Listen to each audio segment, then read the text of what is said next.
আবির ভাইয়ের মতো সুপুরুষ দেখি এত লম্বা চওড়া মানুষকে কেউ বাবু বলে সম্বোধন করছে, এটা শুনে হাসি পাচ্ছে। তারপরেও নিশ্চিত হওয়ার জন্য মায়ের দিকে তাকিয়ে শোধালো, বাবুকে আম্মু? হালেমা খান বললেন, আবিরকে ও নানা বাড়ির মানুষ ছোটবেলা থেকেই বাবু বলে ডাকতো। উনি তোর বড় আম্মুর চাচি হন। আবির মৃদু হেসে শোধালো, নানু কেমন আছো? আলহামদুলিল্লাহ ভালো আছি ভাই, তুমি ভালো আছো নি? আলহামদুলিল্লাহ। বেশ কিছুটা সময় আলাপচারিতা চলল। আবির মাইশার সঙ্গে দেখা করতে ভেতরে চলে গেছে। মাইশা রুমের সামনে এসে ডাকলো, আপু আসবো? মাইশা আবিরকে দেখে মিষ্টি করে হাসলো। বিছানা থেকে নেমে জিজ্ঞেস করলো, কেমন আছিস ভাই আমার? কত বছর পর তোকে দেখছি। আবিরের উষ্ঠদয় প্রশস্ত হলো। উত্তরে আবিরও বলল, তোমাকেও। আচ্ছা আপু, এই বিয়েতে তুমি খুশি তো? আলহামদুলিল্লাহ। আব্বু আম্মু খুশি থাকলে আমিও খুশি। শুধু একটাই ইচ্ছে, যার কাছে বিয়ে দিচ্ছে সে মানুষটা যেন ভালো হয়। চিন্তা করো না, মানুষ হিসেবে ভাইয়া খুব ভালো। আমি খোঁজ নিয়েছি। তাছাড়া ওনার সাথে আমার দেখাও হয়েছে। ইনশাল্লাহ তুমি সুখী হবে। তুই দেখা করেছিলি? এর মধ্যে মিম, মেঘ আর আদিও মাইসা আপুকে দেখতে আসছে। মাইসা বরাবরই চাপা স্বভাবের একটা মানুষ। কখনো কারো বাড়িতে বেড়াতেও যায় না, তবে ফোনে প্রায়ই সবার সাথে কথা হয়। তাছাড়া মালিয়া খান বেড়াতে আসলে ওনার মুখে বাসার সবার কথাই শুনে, সেভাবেই চিনে সকলকে। আবির ভুরু কুচকে শোধালো, কেন? ভাইয়া কি তোমায় বলেনি? কথা বলি না তো। বিয়ে ঠিক হওয়ার পর একদিন কথা হয়েছিল। আমার কথা বলতে খুব অস্বস্তি লাগে। উনি মাঝে মধ্যে কল দেন, কিন্তু আমি রিসিভ করি না। আবির শপিং ব্যাগ আর নিজের পকেট থেকে একটা চিঠি বের করে মায়েশা আপুর হাতে দিয়ে বলল, তুমি কথা বলো না বলে তোমার জামাই মাঝ রাস্তায় দাঁড়িয়ে থেকে আমাকে দিয়ে পাঠাচ্ছে। এটা পড়ে ওনাকে কল দিতে বলছে। মেঘ উত্তেজিত কণ্ঠে শোধালো, রাস্তায় ওই লোকটা কি আপুর বর ছিল? আবির মেঘের দিকে তাকিয়ে ওপর নিচ মাথা নাড়ল। মেঘ মুচকি হেসে বলল, মাশাল্লাহ আপু, ভাইয়া কিন্তু কিউট আছে। মাইশা লজ্জায় আড়ষ্ট হয়ে যাচ্ছে। মাইশা কিছু বলার আগে আবির মেঘকে উদ্দেশ্য করে গম্ভীর কণ্ঠে বলে, হয়েছে, তোর আর পাকনামি করতে হবে না। আপুর হাজব্যান্ড আপু বুঝবে। তোরা যা এখন। মেঘ, মিম আর আদি রুম থেকে বেরিয়ে যাচ্ছে। আবির পা বাড়াতেই মাইসা আবিরের হাতে চিমটি কেটে আস্তে করে বলল, আমার জামাইরে কিউট বলছে, তাতে তোর এত জলে কেন? কাহিনী কি? কি চলে? তখনই রুমে মালার আগমন হলো। আবির মালাকে দেখে থমথমে কণ্ঠে জবাব দিল, কিছু না। মালা বলল, ভাইয়া কেমন আছো? ভালো। আবির মাইসার থেকে বিদায় নিয়ে চলে গেছে। আবির সাকিবের সঙ্গে থাকবে, তাই গাড়ি থেকে ব্যাগ নামিয়ে সাকিবের রুমে গেল। সাকিব আর মালারাও সম্পর্কে চাচাতো ভাই বোন। মেঘ, মিম, দিশা, স্মৃতি ওরা চারজন এক রুমে থাকবে বলে ঠিক করেছে। দিশা মালার আপন ছোট বোন, স্মৃতি সাকিবের ছোট বোন। খাওয়া দাওয়া করে বিকেলের দিকে চার কাজিন মিলে পুরো বাড়ি ঘুরে দেখছিল। বিয়েবাড়ি মানেই হইচই। বিকেল হতে হতে আত্মীয় স্বজনদের ভিড় জমতে শুরু হয়েছে। মেঘ, মিম আগেও কয়েকবার এসেছিল, তবে সেই সব ছোটবেলার ঘটনা। এখন আর কিছুই মনে নেই তাদের। আবিরদের তিন মামার বাড়ি পাশাপাশি হওয়ায় তিনটা উঠোন মিলে বাড়ির সামনে বিশাল মাঠের ন্যায় জায়গা। এক পাশে খাবারের ব্যবস্থা করা হচ্ছে, আর এক পাশে গায়ে হলুদের স্টেজ করা হচ্ছে। সাকিব, মিলন, আবির এমনকি আদিও স্টেজ সাজাতে ব্যস্ত। মেঘ আবিরকে দেখে থমকে দাঁড়ালো, পা বাড়ালো সেদিকে। স্মৃতি পেছন থেকে ডাকলো, মেঘাপু কোথায় যাচ্ছ? স্টেজ সাজানো দেখতে। ঘুরবা না? তোমরা ঘুরে এসো, আমি যাব না। মেঘ আর কোথায় যাবে? তার আবেগের কেন্দ্রবিন্দু তো আবির ভাই। আবির ভাইকে দেখাতে যতটা শান্তি, সেই শান্তি আর কোথাও নেই। তাই মেঘ স্টেজের দিকে এগিয়ে আসলো। সাকিব মেঘকে দেখে জিজ্ঞেস করলো, কেমন আছো মেঘবতী? আলহামদুলিল্লাহ। আপনি কেমন আছেন? আলহামদুলিল্লাহ। মেঘের কণ্ঠ শুনে আবির পেছন ফিরে মেঘকে দেখলো। চুলগুলো বেঁধে মাথায় ওড়না দিয়ে রেখেছে। আবির লাইটিং সেট করতে করতে শোধালো, খাইছিস কিছু? জি। সাকিব মেঘকে উদ্দেশ্য করে বলল, ভাইয়া কিন্তু এখনও খায়নি। তুমি ভাইয়ার খোঁজ নিলে না কেন? আবির দাঁতে দাঁত চেপে সাকিবের দিকে তাকিয়ে বলে, বেশি কথা বললে তোর শরীরে তার পেঁচিয়ে দিব। মেঘ শীতল কণ্ঠে বলল, আমি তো জানতাম না। আবির মেঘের দিকে তাকিয়ে বলল, আমি খাইছি। সাকিব এমনি মজা করছে। আবির সাকিবেরা কাজ করছে। মেঘ চেয়ারে বসে বসে তাদের কাজ করা দেখছে। কিছুক্ষণ পর স্মৃতি, দিশা আর মিমো চলে আসছে। সবাই চেয়ারে বসে গল্প করছে, অথচ মেঘের নজর আবিরের দিকে। আশেপাশে কে কি বলছে সেসবে কোনো মনোযোগ নেই তার। স্টেজ সাজানো প্রায় শেষের দিকে। তখন মালা একটা প্লেটে অনেক রকমের পিঠা নিয়ে আসছে। আবিরকে ডেকে বলছে, আবির ভাইয়া, তোমার জন্য পিঠা নিয়ে আসছি। মালার কথায় আবির কোনোরূপ প্রতিক্রিয়া দেখালো না, ফিরে তাকালোও না। অথচ মেঘে ছ্যাদ করে রাগ উঠে গেছে।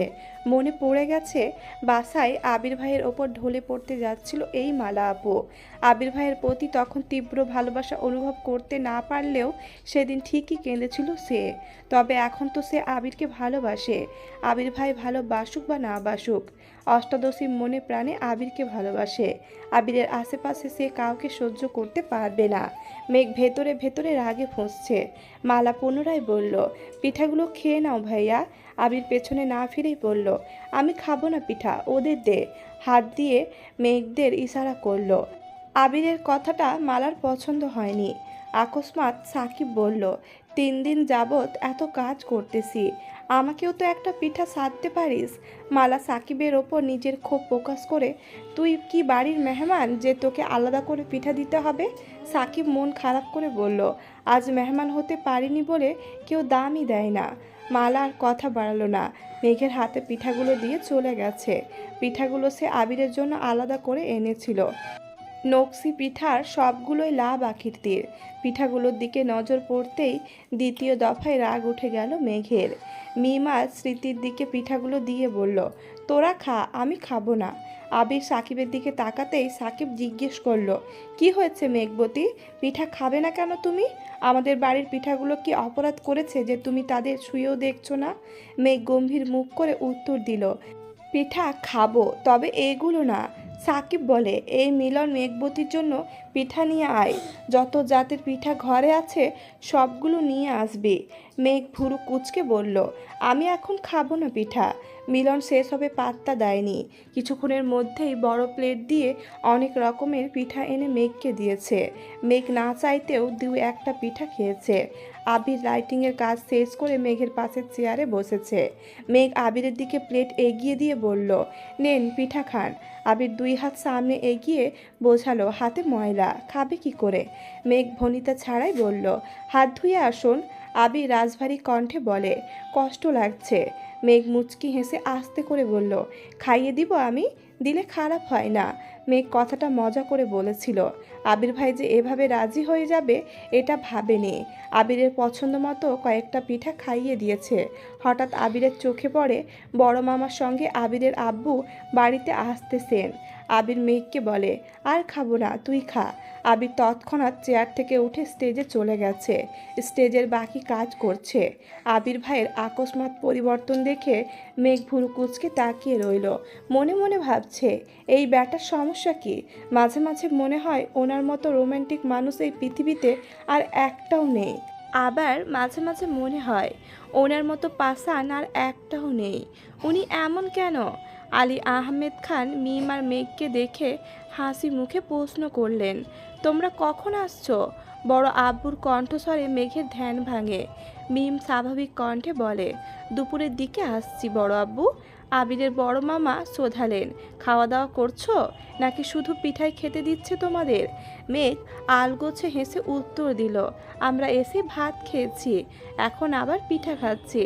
মামা পুনরায় বললেন, বাড়িটাকে নিজের বাড়ি মনে করবে, যা ইচ্ছে হবে নিজের হাতে নিয়ে খাবে, সেটা গাছের কোনো ফলই হোক অথবা ঘরের কোনো খাবার। মিম আর মেঘ একসঙ্গে বলল, আচ্ছা বড় মামা। হঠাৎ করেই বাড়ির পরিবেশ বদলে গেছে। হই হুল্লোড় যেন 3 গুণ বেড়ে গেছে। মাইসার শ্বশুর বাড়ি থেকে বেশ কয়েকজন গায়ে হলুদের শাড়ি, মেহেদি আরও কি নিয়ে আসতেছে। আবির আগন্তুকদেরকে কয়েক মুহূর্ত পর্যবেক্ষণ করলো। 4-5টা অল্প বয়স্ক মেয়ের সাথে 5-7টা ছেলে। মালা গেটের সামনে গিয়ে তাদের বরণ করছে। স্মৃতি আর দিশাও গেটের কাছে চলে গেছে। মিম যেতে নিলেও আবির ধমক দেয়। আবিরের ধমকে মিমের সঙ্গে সঙ্গে মেঘও কেঁপে উঠেছে।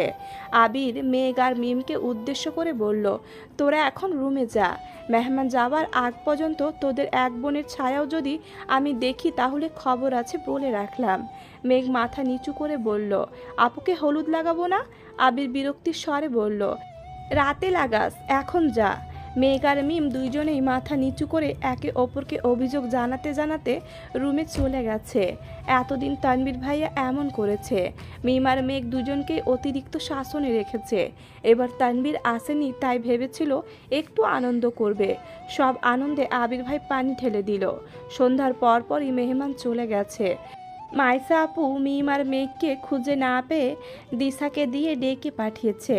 মাইসা আপুর 4 বান্ধবী এসেছে, মালা আপুর 3টা বান্ধবী এসেছে, এছাড়াও খালাতো মামাতো বোনেরা তো আছেই। সন্ধ্যার পর থেকে বাড়িতে শাড়ি পরার ধুম পড়েছে। মিম আর মেঘ বিছানার এক পাশে বসে সবার সাজগোজ দেখছে। মাইসা আপু বারবার দুজনকে শাড়ি পরতে বলছে। মিম শাড়ি দুই চোখে সহ্য করতে পারে না, কিন্তু সবার শাড়ি পরা দেখে মেঘের খুব ইচ্ছে করছে শাড়ি পরতে। তবে আজ পর্যন্ত কখনো শাড়ি পরেনি সে, তাই শাড়ি সামলাতে পারবে না ভেবে ভয় পাচ্ছে। মাইসা আপুর এক বান্ধবীকে দেখে হঠাৎ মেঘের রাকিবের গার্লফ্রেন্ডের কথা মনে পড়ে গেল। জান্নাত আপুর বিয়েতে কত সুন্দর করে সেজে আসছিল। রাকিব ভাইয়ার গার্লফ্রেন্ডকে দেখে সেই দিন মেঘেরও শাড়ি পরতে ইচ্ছে হয়েছিল, তবে আজ আর সাহস পাচ্ছে না। আচমকা মাইসা আপু মেঘের দিকে তাকিয়ে জোর গলায় বললেন, মেঘ তুমি কিন্তু শাড়ি পরবে, একদম না শুনবো না, পরবে মানে পরবেই। আপু আমি তো কখনো শাড়ি পরিনি, তোমার যেভাবে সুবিধা হবে সেভাবে পরানো হবে, তুমি চিন্তা করো না। মিমের এইসব শাড়ি পরা দেখতে দেখতে আর ভালো লাগছে না। মেঘ শাড়ি পরবে শুনে মন খারাপ করে রুম থেকে বেরিয়ে গেছে। মেঘও রেডি হতে ওয়াশরুমে গেছে। মাইসা আপু মিটি মিটি হাসছে। মাইসা আপুর বেস্ট ফ্রেন্ড জিজ্ঞাসু চোখে চেয়ে প্রশ্ন করলো, কী রে হাসছিস কেন? মাইসা আশেপাশে দেখে বান্ধবীর কানের কাছে বিড়বিড় করে বলল, আবিরের কথা বলছিলাম না তোকে, ওর চাচাতো বোন মেঘ। আমি শিওর আবির মেঘকে পছন্দ করে, কিন্তু কিছু বলতে পারছে না। মেঘকে শাড়ি পরাচ্ছি যাতে আবিরের রিয়াকশন বুঝতে পারি, বুঝলি?